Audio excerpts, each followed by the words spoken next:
What's going on, y'all? It's your boy Luck the Artist, and you now tuned into As Luck Would Have It. This is the pilot episode, and basically, what this show is about is life, right? Whether that be relationships, whether that be the job market we in, the economy. I ain't gonna get too into politics or anything like that. Music, sports, fashion, whatever comes to mind that day, feel free to chime in the comments. If it's anything that you feel like you want me to touch on, or, if you feel like I missed the point, I may take some time to go live here and there and engage. I'm the only host, but there may be occasional guests. And yeah, we're gonna have a great time, man. So what comes to mind immediately is, for me at least, is relationships. I feel like right now a lot of people want to take and no one wants to give. And you gotta understand that relationships require sacrifice. And I can't admit I ain't got a successful relationship to my name. I'm 30 years old, and I can say, honestly, I've dealt with a lot more situationships than relationships. And most people will say, how can you speak to a successful relationship? Well, what I can speak to is what not to do. I can tell you everything that didn't work. I can tell you everything that don't work.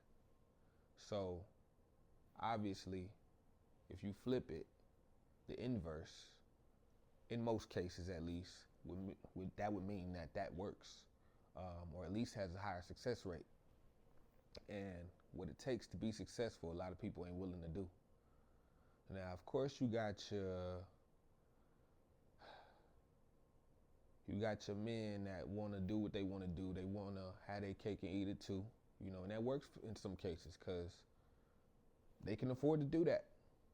As long as the woman is pleased with the material items and the time that she does get from the man, most times she content.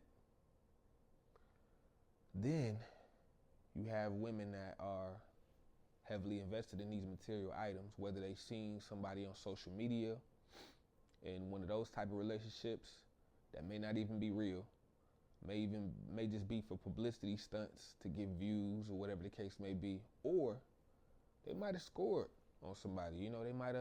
They might have got a high value man or a rich man, and ever since that ended, they're chasing that high again, and they're not realizing that was an anomaly. That wasn't the norm. It doesn't make them any less, I guess, worthy of the man they're looking for. But ideally, most men ain't checking for somebody that's just one to take. They looking for a woman, or a certain type of woman, I should say, and you may not fit that criteria. So I feel like a lot of us is like bypassing great partners because we want this ideal build a man or build a woman, and no one's gonna check all those boxes. I don't know if y'all ever played games like NBA 2K, any game where you can create a player, right? In those games, you can turn all the sliders up. As long as you, I don't know, whatever you're doing, if you're doing the My Player mode, if you're taking it old school and just creating a player just to play offline, there's sliders. And on those games, you can turn all the sliders up. And even then, there's no perfect player. 99 overall is the highest you can get. Now, translate that to real life. A lot of us want a woman, or women want men with all the sliders up. When in reality, you just got to find your non-negotiables. You just got to find what you're willing to deal with and what you're not willing to deal with, and then decipher the two. Because ain't nobody on earth going to check every box. Even that rich man that you're looking at, it's going to be a lot of boxes he don't check. But for whoever you pick, I'm not judging because we all got our reasons. For whoever you pick, why don't you consider what expectations that they do meet, you know? Because sometimes that can override what they don't meet, you know? And I think a lot of us just need to look in the mirror and be real with ourselves. I've had to have a few moments and talks with myself. Something else that's been on my mind heavily is this job market. When I tell y'all, I've never witnessed nothing like this in my life. Now, what I'm referring to is how hard it is to get a job in this day and age. And I recently just left a job of 5 years. You know, that was a scary decision. You know, that was a choice that I had to make with a lot of thought in mind. You know, I tried my best to move off of logic, and some may deem that to be an emotional decision, but to be honest with you, I thought about it for a long time, and I tried to do everything in my power to avoid leaving without another job lined up. But this job market forced my hand. You know, this job market forced me to make a decision.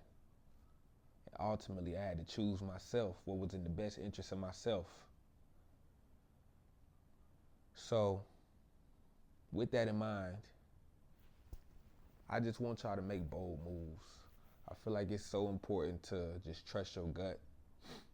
It's so important to make decisions that may not make a lick of sense to nobody else. But that's okay, because who's living this life? You know, if you're living for the approval of others, I'm sorry. You living in a box. You constricting yourself. If everything you do requires approval of family and friends, are you really even an adult? You know, like, you still asking for permission in your 20s and your 30s and your 40s and your 50s. Like, you still asking for permission? For what? For what? Why? You know, and I understand we don't want to disappoint those around us, but I will say you do want to have a plan. You want people to be proud of you, but at the end of the day, what's more important? Everyone else being proud of you, or you being proud of your damn self? That's why I had to ask myself, you know, because when no one else understands what you got going on, it'll make you look in the mirror and think like, am I going crazy? Maybe I am the one that's tripping. Like, for the life of me, I don't understand why nobody understand me. It's almost like you looking through a clear window, a glass window, and everybody you know and love should be able to see you. You yelling, you banging on the window, but nobody sees you or hears you. No one. That's how it feels when you're making decisions that no one else understands. And sometimes you just gotta stand on that other side of the glass and just think to yourself like, yo, I'm here by myself. No one can save me. So who has to take charge of that? You. Now, I just advise that you walk with whatever faith you believe in. I believe in God. I'm gonna make that clear out the gate. But whatever you have faith in, because I'm not one to judge, walk with them and make that decision. Now, something else that's been on my mind heavily is pause culture. So if you're not familiar with pause culture, I want to say that originated in New York. And I don't know if y'all heard the slang from the early 2000s. A lot of people, and I have no problem with anyone. You know, I have no problem. I feel like everyone deserves to love who they want to love. You know, let's start there. But in the early 2000s, there was a slang that people said that was phrased, no homo. It's a slur. It's a gay slur. You know, especially growing up in the hood, you would hear that just as much as you would hear what's up. It was just a part of the hood dictionary.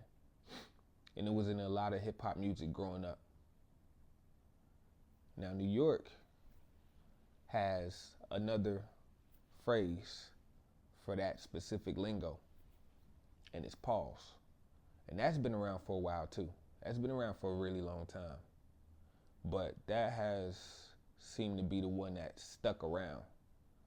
You know, you got NBA players getting fined for saying it, and, you know, different things like that. I think that, especially as we get older, you know, because it's people that I see on social media that's in their 40s and 50s, and I don't want to put age on everything. Hell, I'm getting up there. I'm 30. But at some point, I do feel like we need to grow up a little bit, right? We need to grow up. And I get that the world has gotten a lot more sensitive over the years, but this isn't even in reference to that. I just feel like in conversation, like, why is that necessary? If you're strong in your masculinity, you shouldn't have to say that. You shouldn't have to feel like you have to say that. And I get for some people, it's just a casualty of who they're around. They know if they don't preface what they're saying with pause or end what they're saying with a pause, then they're gonna be the butt of the joke in the friend group. Everybody's gonna laugh, things like that, you know what I'm saying? But I think some stuff we just gotta move past as a culture. It just gets old. And in certain settings, they just don't acknowledge that type of stuff. They just talk. They just have conversation. Obviously, you can tell based on the context of what someone is saying that they don't mean it in that manner, right? But can't change the world unless you change yourself. It starts from within. So another topic that has been on my mind lately is Wale's new shoe. So it's not so new anymore. And it's not necessarily his shoe, but Nike has made him the face of the shoe. So for years and years, there have been endorsements given to athletes mainly, and artists have kind of creeped into that as well. So what I'm referring to is a signature shoe. Michael Jordan is the most popular and famed athlete probably to ever live, arguably, but definitely in the shoe world. So obviously Air Jordans are his signature shoe with Nike. And LeBron has his, and so does Kobe, so on and so forth. But then you have other athletes who have signature contracts, or they have contracts with Nike, but they don't have a signature shoe, right? So you look at Kevin Garnett. I want to say he had the Flightposite. And, you know, that's a Nike shoe that was a part of the Foamposite family. You know, Jason Kidd had a shoe as well. I want to say Charles Barkley had the Air Bacon. So these are shoes that are tied to athletes, but they don't have their name, right? So if you want to fast forward, you look at Kanye. He had the Air Yeezy. You look at 50 Cent with the G-Unit shoe, you know. Jay-Z with the S. Carters. So I'm looking at what Wale's done for Nike. He blew up around 2009, and he had a song called Nike Boots. You know, he's always been known for wearing Nike silhouettes that most people would only keep on the basketball court. But he's always been known for styling those in regular everyday outfits, like with what I got on. He would probably throw on a gym shoe, but the way he styles it and makes it his own, you couldn't tell the difference. So moving along, there's now a shoe called, I want to say, the Nike Future GTs. I want to say that's the title of the shoe. And Nike's using Wale's likeness to kind of, I don't want to say sell the shoe, but he's the face of the shoe without him having a name. And obviously, as I described earlier, he's not the first. But, you know, I feel like all he's done for the culture when it comes to shoes and what he's done for Nike over the years, this is long overdue. Very long overdue. I wish it was a signature shoe, but I understand he's not in his prime, which is why I think this is long overdue. I mean, 2012, 2013 would have been a sweet spot for this. And, you know, I think that he should at least have certain colorways that has his name on the inside or on the back. But just my thoughts. You know, I do love seeing more artists get these endorsements. J. Cole, it looks like he about to finally create his own shoe, and that's what we need to do anyways. We need to strive for ownership, but I understand that it's a step-by-step thing. Hell, he say he creating this shoe in Italy, so I know that ain't cheap, you know, so, because he started with the Puma shoe.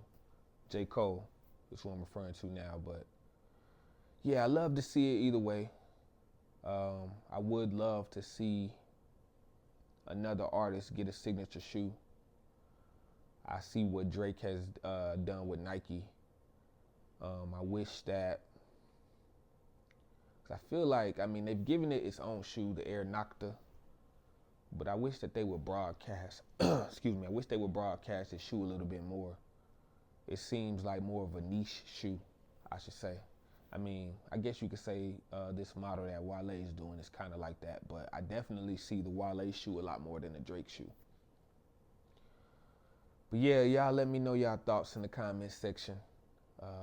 I'll be sure to reply. And that's a wrap, y'all. Thank y'all for tuning in to the very first episode of As Luck Would Have It. Very first, but far from the last.